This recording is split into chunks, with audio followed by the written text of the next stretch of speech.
지금 민주당에서 갑자기 시행령 쿠데타라고 말씀을 하시는데 입법권의 시행령 쿠데타라고 비난하는 것은 적절치 않다 이렇게 말씀을 드리겠습니다. 저는 중요범죄를 검찰이 수사해 왔는데 그 부분을 증발시키게 되면 범죄자만 이익을 보게 되고 국민이 피해를 보게 된다고 생각합니다. 법무부가 검수완박법에 대한 대통령령 개정안을 마련한 것에 대해서 정치권에서 굉장히 논란이 뜨겁습니다. 특히 민주당에서는 이 검수완박법의 취지를 정면으로 반박한다 그러면서 국회의 입법권에 대한 시행령 쿠데타라는 말까지 써가면서 이 부분에 대해서 비난을 하고 있습니다만은 여기 한번 봐주시죠. 지금 한동훈 시행령, 이것도 한동훈 시행령 참 불편한 용어를 썼네요, 언론에서. 여기 아주 신속하게 투표를 했는데 지금 국민의 90%가 이 시행령은 전혀 문제가 없다고 인식을 하고 있습니다.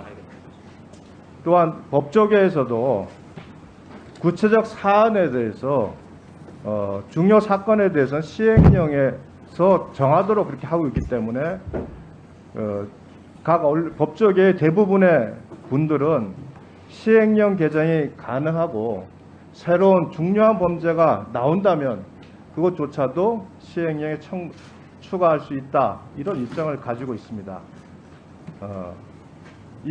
이처럼 지금 현재 한동훈 장관이 마련한 개정안이라는 것에 대해서 많은 정치권에서는 논란을 가지고 있습니다만 일반 국민이나 또는 법조계에서는 이 부분에 대해서 법적으로 위임의 범위를 벗어나지 않은 시행령으로 진행할 수 있는 합리적인 의견이다라는 판단을 하고 있습니다.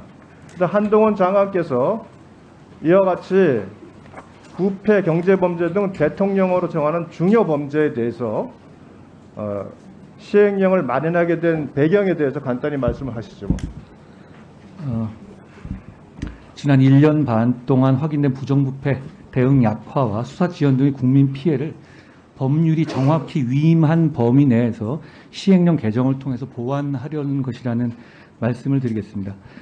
그렇지만 이 시행령은 입법 과정을 고려해서 예시하고 있는 부패와 경제범죄 원칙적 한정해서 범죄를 구체적으로 특정하되 무고 등 사법질서 저해 범죄와 검사에게만 고발하게 한 범죄를 최소한으로 추가하는 정도로 국회의 입법 과정을 존중한 겁니다. 이 검찰청법에 대해서 문헌에 따른 해석에 의해서도 부패 경제범죄 외에 검사가 수사 개시 가능한 중요범죄의 범위를 정부가 구체적 타당성을 고려해서 대통령령을 통해서 설정하도록 위임한 것이고 법무부는 가능한 부패 경제범죄의 범위 안에서 먼저 시행령을 마련했고 그 외에 검사가 직접 수사해야만 하는 사법질서 저해 사범과 또 검사가 수사하도록 특별법에서 규정한 부분에 한해서 지금 시행령을 개정했다 이런 말씀을 하시는 정확히 거죠. 그렇습니다.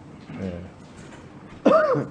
지금 민주당에서 갑자기 시행령 쿠데타라고 말씀을 하시는데 이미 검수완박법을 만들 때 본인들도 이 등과 중에 대해서 논란의 말씀이 있으셨고 등으로 할 때 뭐 8대 범죄, 9대 범죄까지도 할 수 있는 것처럼 해석될 수 있다고 하면서 여러 가지 논란이 있었습니다만 그러나 민주당에서도 등으로 하시는 것을 스스로 수정안으로 만드셔서 본회의에 올리셨는데 그 당시에 국민의힘에 반대함에도 불구하고 등으로 만들어서 본인들이 일반 강행해서 올려놨어요. 그리고 나서 지금 와서 이것이 마치 입법권의 시행령 쿠데타라고 비난하는 것은 적절치 않다 이렇게 말씀을 드리겠습니다.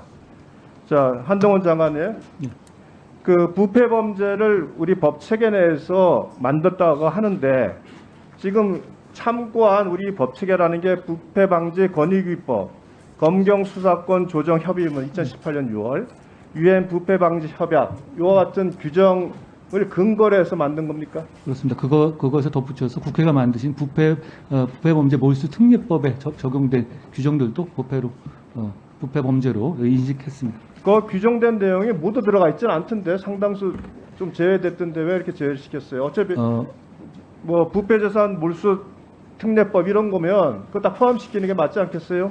원래 그 1차적 수사는 경찰이 하는 것이고요. 그리고 2차적 수사와 검찰이 꼭 해야 할 중요 수사에 대해서는 검찰이 해야 하는 것이 국익에 부합한다고 생각하고, 그런 차원에서 우리 개정 법률도 대통령령으로 정하는 중요 범죄라고 했습니다. 그러니까 중요 범죄라고 해도 모든 범죄를 하지 않는다라는 것은 법상 명확하기 때문에 그 중에서 나름대로 대통령령으로서 숙고해서 꼭 필요한 범죄를 정한 것이다, 이렇게 이해해 주시면 되겠습니다.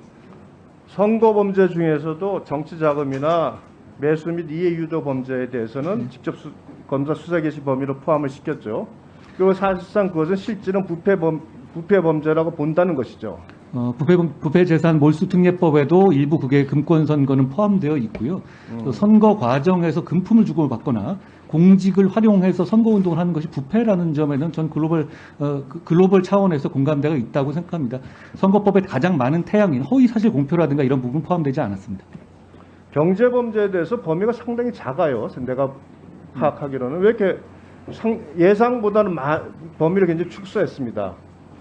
그것도 마찬가지로 중요범죄라는 부분, 그 다음에 부패범죄와 경제범죄 등 하여튼 그 부분에 형평성을 맞추기 위한 부분으로 이렇게 정리하신다, 이렇게 이해하면 되겠나요? 그렇습니다. 부패와 경제 개념이라는 건 상당히 레토릭적인 개념이기 때문에 그것을 대통령령으로 명확히 하는 것은 대통령령의 재량을 부여된 것이 명백하다고 생각하는데, 말씀하신 것처럼 중요범죄에 한정한다는 의미를 담은 것입니다.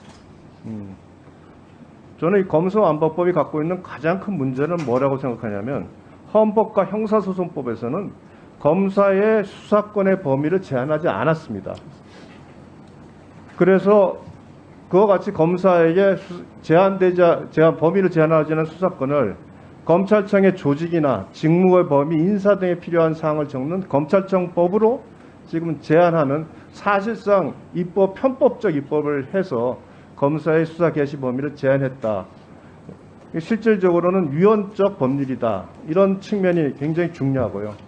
또 절차적으로 보면 형사소송 누군가 넓게 뜯어보시는 중대한 것을 이장 또는 심의 의결되지 않는 법안이 본회의에 상정하는 세계 쪽이죠.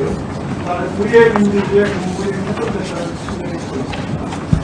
결국 이 법이 만들어진 이유는 결국은 국회 입법 무력화를 통해서 문재인 정부 인사들에 대한 각종 범죄나 비리 수사를 검사들이 할 수 없도록 하기 위해서는 하나의 통수에 불과하지 않냐. 이것이 저희가 갖고 있는 검사완박법에 대한 두 번째 수단입니다. 이번 대통령 개정안은 제 판단에는 형사사법 시스템상의 근본적으로 훼손됐던 법치주의가 어느 정도 회복시켜야 된다는 부분, 또 형사사법 시스템이 지나치게 복잡해지고 경찰의 업무 과정, 사건 처리 지연으로 발생하는 의무적 피해를 막기 위해서 정사를 하기 위한 하나의 노력이다, 이렇게 보는데 장관의 입장은? 예, 답변 드려도 되겠습니까? 예, 답변하세요. 전 정치적인 부분은 제가 말씀드릴 수 있는 부분은 아닙니다만, 올해 4월에 이 법안이 추진할 당시에 그 법안을 주도했던 사람 중에 한 명, 황운하 의원이 편지를 보낸 것을 보면, 검찰 수사를 못하게 하는 부분이 경찰로 이관되거나 대체되는 것이 전혀 아니고 그 부분이 국가 전체의 수사 총량에서 증발하는 것이라고 명확하게 명시하고 계십니다. 저는 중요 범죄를 검찰이 수사해 왔는데 그 부분을 증발시키게 되면 범죄자만 이익을 보게 되고 국민이 피해를 보게 된다고 생각합니다. 말씀하신 것처럼 입법 과정을 통해서 분명히 재고되어야 한다고 저는 생각하고 있습니다.